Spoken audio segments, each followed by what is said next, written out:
Hello guys, कैसे हैं आप सभी। होप सभी बढ़िया, स्वस्थ और सुंदर होंगे। आज की सेशन में हम बात करेंगे सफलता के 7 आध्यात्मिक नियम किताब के बारे में।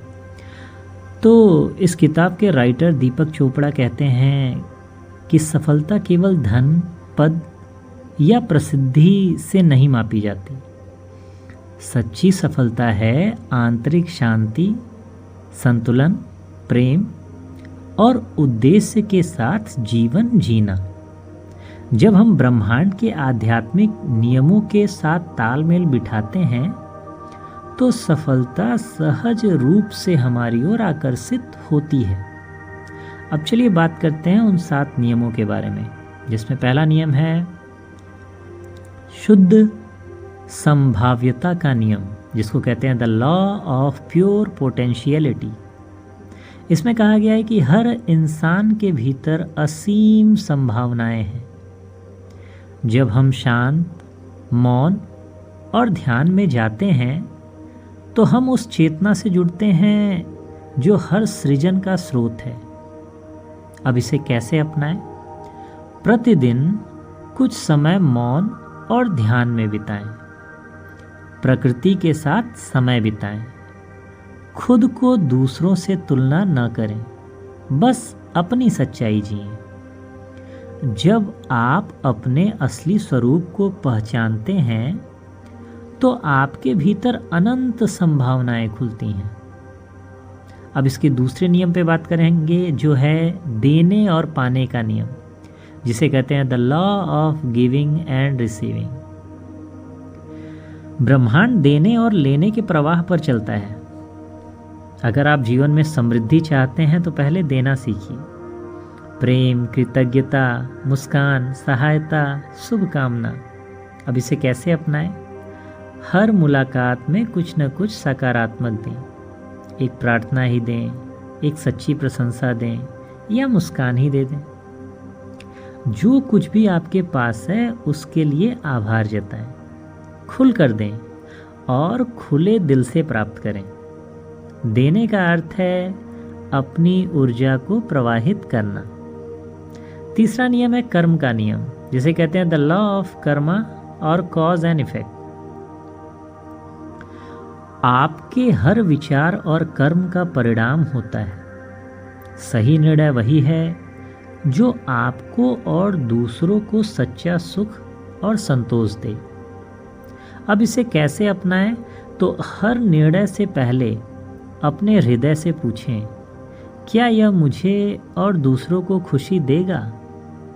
गलतियों से सीखें, उन्हें अवसर मानें। आपका वर्तमान कर्म आपका भविष्य बनाता है।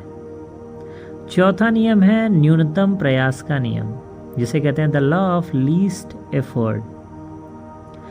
प्रकृति सहजता से कार्य करती है। फूल खिलता है, सूरज उगता है, किसी संघर्ष से नहीं, स्वाभाविक प्रवाह से। जब आप स्वीकार, जिम्मेदारी और वर्तमान क्षण को अपनाते हैं तो जीवन सरल हो जाता है। अब इसे कैसे अपनाएं? तो जो है उसे स्वीकार करें, दूसरों को दोष न दें। जो स्थिति आए उससे सीख लें।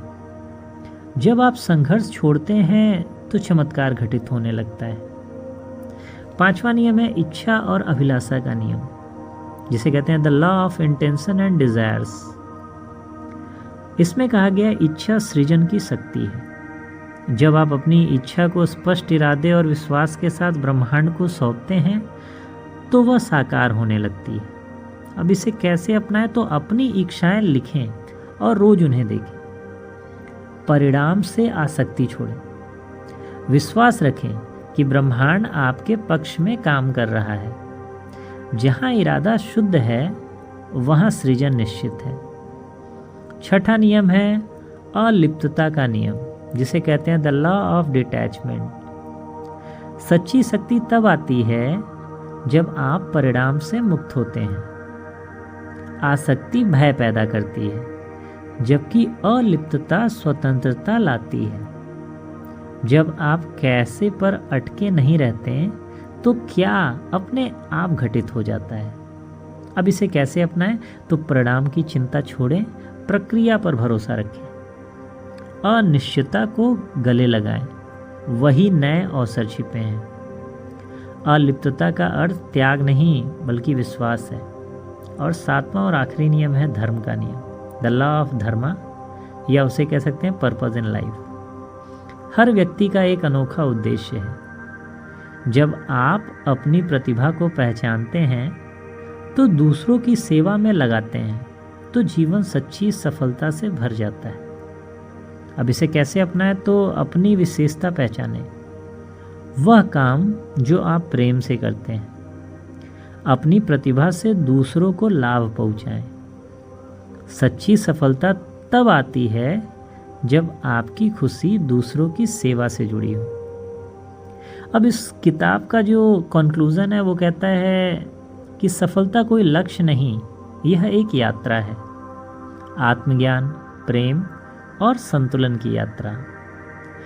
जब आप इन 7 आध्यात्मिक नियमों को अपनाते हैं तो संघर्ष घटता है, सहजता बढ़ती है और सफलता आपकी ओर बहने लगती है। अगर आपको ये बुक्स खुद से कनेक्ट करने का मौका दिया हो तो चैनल को लाइक, शेयर, सब्सक्राइब ज़रूर करें। हर हर महादेव।